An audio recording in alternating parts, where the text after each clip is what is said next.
O programa a seguir tem classificação indicativa livre. Olá, o Caldo de Cultura está chegando e hoje vamos falar de arte postal, uma vertente que encanta o mundo. Mas não é só isso não, acompanhe os destaques desta edição.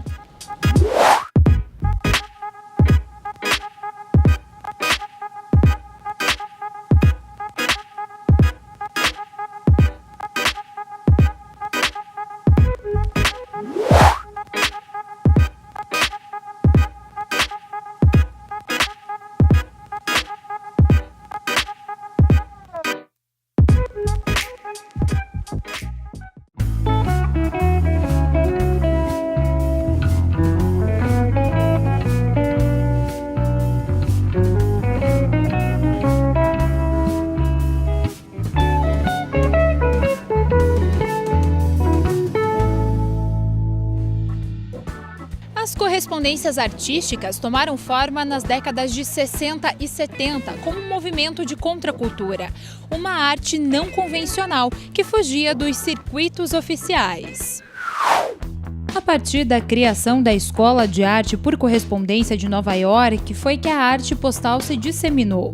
O artista americano Ray Johnson formalizou o correio como um veículo para a expressão e integração cultural entre artistas. O movimento está ligado diretamente às vanguardas do século XX.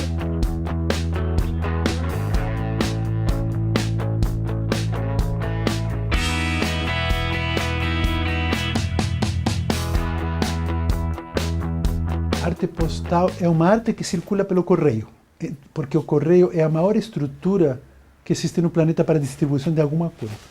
Então, foi um lugar, um canal de distribuição, de troca de arte, que um grupo de artistas que não concordavam com todo o comércio em torno da arte encontrou para trocar arte com pessoas, o mundo inteiro trocando com pessoas do mundo inteiro, trocando com pessoas do mundo inteiro. Os artistas encontraram no correio uma forma da arte circular. A facilidade de produção e de consumo fez com que o alcance fosse grande. E a liberdade é total, já que a intenção é mostrar que qualquer um pode ser artista. Começou na década de 70 nos Estados Unidos, num grupo de artistas que entendiam que todo mundo em torno das artes era corrupto, tudo funcionava em cima de dinheiro. Então começaram a buscar onde eu posso mostrar a minha arte sem que tenha que pagar um preço assim por isso. Então foram buscando lugares não convencionais para a exposição de arte. Então, prefeituras, escolas, enfim, espaços municipais. E aí eles foram criando um movimento e eu fiquei sabendo, gostei, mandei para o cara me mandou e se criou, isso tem uns 30, 40 anos, e se criou uma coisa que cresceu com muitas pessoas do mundo que não são grandes artistas, mas querem se expressar. E foi neste universo que Patrício Duprá embarcou. Para se corresponder com gente do mundo todo, o artista criou um alter ego, o Escriba Celestial. Me dediquei a fazer caligrafia medieval. Morava em São Paulo, busquei um professor. Imagina, achar um professor de caligrafia medieval foi uma epopeia, né, mano? E eu gostei sempre da astrologia, então me dediquei esse tempo a mergulhar na caligrafia e a estudar astrologia. Decidi que queria trabalhar com isso. Então, um dia, não sei em função de que, eu criei uma personagem com esses dois. Né? Por causa da caligrafia, que tinha sido muito importante para mim, eu criei um escriba. Porque a minha caligrafia é a caligrafia medieval, né? E esse escriba muito pouco, então virou escriba celestial, e celestial pela coisa da astrologia. Eu me relaciono com o mundo da arte postal, eu sou conhecido como o escriba celestial. Falando em correspondências, você sabe o que é filatelia? É a arte de colecionar selos, e o Caldo de Cultura foi conhecer um dos colecionadores aqui de Curitiba.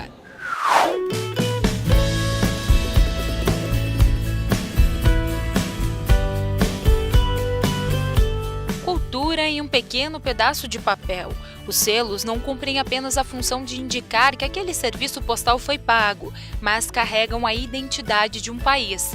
Este aqui do Japão mostra as infinitas cerejeiras, geishas e castelos.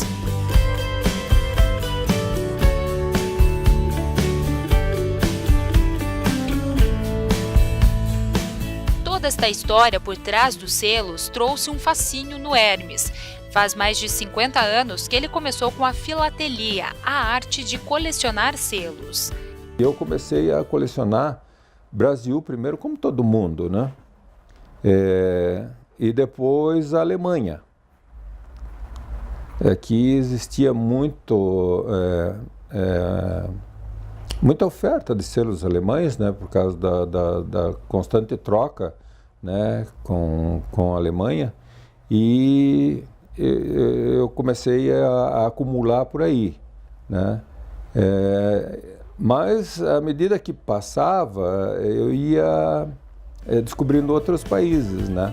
A coleção é temática, aqui são os países que ganham vez. São mais de 150 mil selos espalhados em coleções como esta da Nova Zelândia, que inclusive foi o pontapé para a filatelia. Enquanto eu fazia a escola técnica, a gente tinha aula de inglês, isso no ginásio técnico, né? E uma professora chegou para mim e disse, você não quer ir melhorando o teu inglês, fazer correspondência? Ela sabia que eu colecionava selos, né? Você não quer trocar selos com esse rapaz que me escreveu aqui, que ele está procurando alguém para trocar selos do Brasil por da Nova Zelândia. Eu fiquei entusiasmado, né? E daí ela me ajudava a escrever as cartas em inglês, né? E com isso eu melhorei o meu inglês, fui tendo utilidade para o meu inglês, né? E ao mesmo tempo estabeleci uma amizade que durou 40 anos. No meio da coleção está este da Alemanha Oriental. Datado de 1964, este é o maior bloco de selos do mundo. Os selos são trocados com gente de todos os países. A qualidade gráfica impressiona. Eu gosto de colecionar as coisas mais clássicas, mais antigas, que para mim tem uma outra qualidade, né? Às vezes não tem essa qualidade perfeita dos selos atuais, mas em compensação eles marcaram uma época, né? Eles foram importantes naquela época e cumpria realmente a função de selo, de ser um selo, né? De ser um comprovante de pagamento de um serviço. Os Correios têm uma unidade exclusiva para colecionadores. Nas agências filatélicas é possível encontrar as séries lançadas pelo país e a diversidade é grande. Esse espaço é onde fazem as trocas de selos, onde eles fazem as compras dos selos atuais, fazem as trocas dos selos mais antigos, onde eles comentam, ensinam os mais jovens, os que estão começando a colecionar. É um espaço direcionado para eles poderem fazer essa troca de experiências também. Já tivemos selos com aroma, já tivemos selos com formatos diferentes, triângulos, circulares, também selos em tecido bordado, como foi o caso dos 100 anos do time do Corinthians. Então são selos bem diferenciados, que também os países sempre procuram fazer para inovar a filatelia. Depois do intervalo, você vai ver a peça de teatro que traz acessibilidade e ainda o trabalho do artista Rafael Silveira.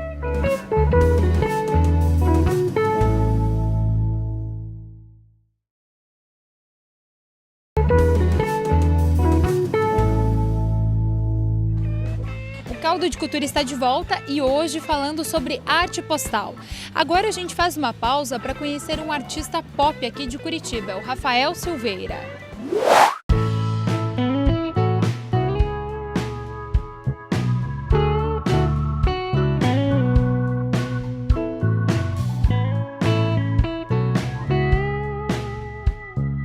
Na adolescência eu comecei a frequentar a Gibiteca de Curitiba e já comecei a entender que aquilo existia, que existia um movimento, e eu fui muito para esse caminho do grafismo, das artes gráficas, do fanzine, dos quadrinhos, né?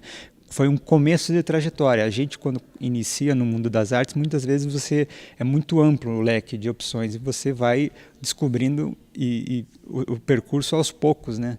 E eu acabei, no decorrer de muitas décadas, aí eu fui dos quadrinhos até os quadrões, digamos assim, né? Fui para as artes plásticas. Você tinha, antigamente, os artistas até anônimos faziam pinturas para serem reproduzidas através de técnicas gráficas primitivas, né?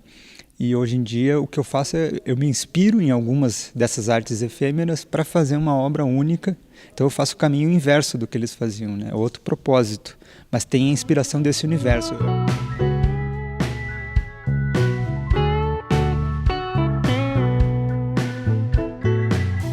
O circo ele representa o círculo, o local que é um palco de espetáculos, né? Essa coisa da representação, que é na verdade uma metáfora do teatro da civilização. A gente, enquanto civilização, a gente é muito teatral com as indumentárias, com os rituais. Então, eu trago essa metáfora para justamente dar uma quebra e fazer você sair desse círculo de teatral e você, na verdade, fazer essa reflexão enquanto ser humano. Assim, né? E as conjecturas é o plano das ideias. Então, é um mundo onde você imagina as coisas, onde você cria possibilidades, né? Então, as circunjecturas é essa junção desses dois universos, né? Então, eu faço uma série de representações, até bastante alegóricas, para realmente gerar esse tipo de reflexão.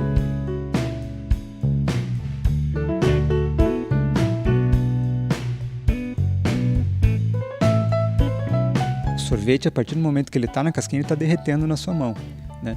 Então ele tem esse caráter de urgência disso, né? E nessa intervenção eu estou justamente fazendo essa colisão entre a urgência, que é a casquinha, né? E ao mesmo tempo a parte escorrida do sorvete ele é sentável, é como se fosse uma grande poltrona que acaba sendo um convite à contemplação, a você sentar e observar as obras, né?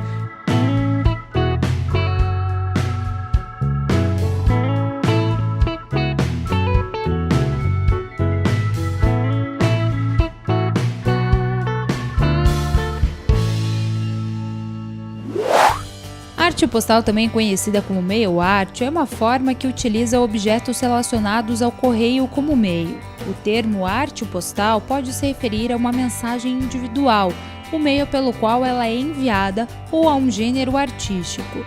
É uma rede totalmente da nova era, porque não tem ninguém que diga, não tem ninguém que mande. Simplesmente você levanta o dedo e entra no site, dá uma página, é de graça, e você começa a trocar. Então não tem ninguém que diga, isso aí não está legal, esse desenho não está bonito. Então imagina o que é isso. Então é uma rede de pessoas que querem se expressar, mandar para alguém apreciar, e esse está louco para receber de alguém e para mandar, para devolver. Então não tem como não dar certo um negócio desse, entendeu?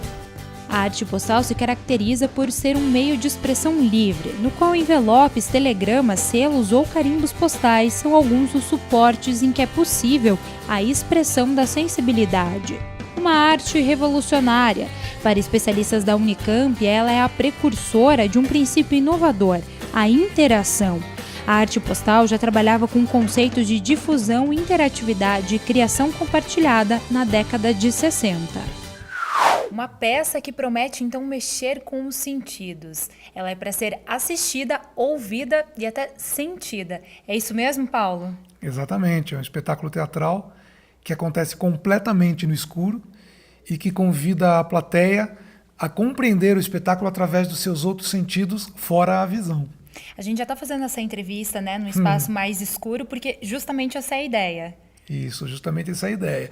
Esse espaço que a gente está agora, aqui no caso é a mesa da sala de jantar da família, e o público não vai ficar assistindo a gente de uma plateia fora daqui. O público vai estar nessas cadeiras em torno da mesa e em torno do espetáculo. Então o espetáculo acontece junto com o público. E é uma peça com bastante interação, né, Sara? Sim, com certeza. A gente passa bem perto, os atores passam bem perto do público, o público de repente percebe que a gente está do lado dele falando, né? É bem gostoso. Sei do amor que você tinha por Dalila, todo mundo sabe. Tinha? O amor que eu tinha por Dalila? Meu filho, você precisa pensar no seu futuro. Você ainda é jovem. Todos nós estamos sofrendo, mas a vida continua. Para a gente que tem a deficiência visual, é muito divertido e até confortável porque a gente está no nosso mundo, né? E convidando a plateia a participar, experimentar um pouquinho desse nosso mundo também. E ver que não é tão difícil assim compreender uma peça, uma história, sem enxergar, explorando os outros sentidos. E como é para você, enquanto atriz, fazer essa peça? Então, é muito divertido. A gente fez um grande preparo de voz, na verdade, porque no escuro o público tem que extrair a emoção da nossa voz, né? A gente tem que dar toda a emoção do personagem, da situação, pela nossa voz, pelos nossos sons, né? Seja um passo mais forte também no chão. Então, foi muito gostoso fazer toda essa preparação e é sempre muito divertido. E para você, Edgar, como que é participar desse projeto, estar no Teatro Cego? Olha, é uma oportunidade em 1 milhão, né?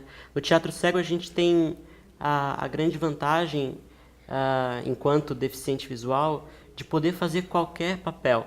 A gente, em teatro tradicional ou cinema, televisão, enfim, acaba relegado aos papéis de deficientes visuais, né? O que não é ruim, a partir do momento que a gente tenha personagens interessantes com deficiência visual. E aqui não, a gente faz qualquer personagem, a gente pode ser quem a gente quiser ou puder ser dentro das nossas condições. E a gente faz personagens que não têm absolutamente nada a ver com o nosso tipo físico, com o nosso perfil, e dá uma liberdade de criação artística muito interessante por causa desse ponto, né, da gente poder ser exatamente só pela voz, ser sem ter que ser fisicamente também. Tem algumas coisas que são adaptadas aqui para que vocês possam circular pelo espaço, é tudo delimitado, né? Isso, a gente foi criado, né, a produção criou uma maneira da gente se locomover, de todo mundo, né, de todo o elenco e produção se locomover de maneira a tornar essa peça, como é que eu digo isso? Surrounds, para todo mundo ouvir. Ela está em todos os lugares ao mesmo tempo. Que legal. Paulo, é uma equipe bastante grande participando, né? Porque além dos atores, tem músicos também que participam da peça. Sim, o espetáculo, isso é bem interessante, né? Quando o público já entra nesse espaço completamente escuro. O público não tem noção nenhuma do tamanho do espaço, de para que lado ele está virado, se ele tem gente do lado da frente dele. Ele fica perdido aqui no meio. Conforme o espetáculo começa, a plateia começa a entender o que está acontecendo e começa a entender o posicionamento do cenário. E para isso, a gente tem uma produção grande, porque em alguns momentos, por exemplo, a gente está numa mesa aqui, onde a família toma o café da manhã e almoça. No momento do café da manhã, a plateia toda sente o cheiro do café da manhã. E quem faz esse cheiro chegar até a plateia é a produção.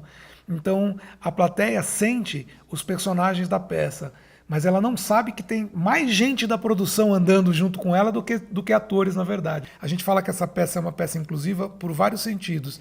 Um dos motivos é porque ela inclui o ator com deficiência visual, que normalmente não teria condição de fazer, como o Edgar falou, um personagem qualquer que não tivesse ligado a uma deficiência visual. O Edgar é deficiente visual, a Sara também é deficiente visual, e a gente tem também gente na produção deficiente visual. Então, essa é uma das maneiras de incluir. Uma outra forma que ela é inclusiva é porque ela convida o público a experimentar a sensação de não enxergar. Então, quando você fala a respeito da deficiência visual, você às vezes não consegue atingir a pessoa de uma forma tão verdadeira quanto ela passando a experiência. Então, isso também é inclusivo porque inclui o vidente no mundo do deficiente visual. E a gente sempre fala que a gente faz tudo isso sem esquecer o teatro, né? Isso aqui não é um laboratório de sensações, é uma peça de teatro com todas as preocupações que uma peça de teatro tem que ter. Os personagens, a dramaturgia, a respiração, a gente ensaiou durante muito tempo, né? Então, são esses elementos todos unidos que, na hora que a luz se apaga, traz essa experiência tão diferente para o público. Dois túmulos juntos e vocês já sabem. Eu quero ser enterrado ao lado de Dalila, entenderam? Agora me deem licença. Porque eu vou para o meu quarto.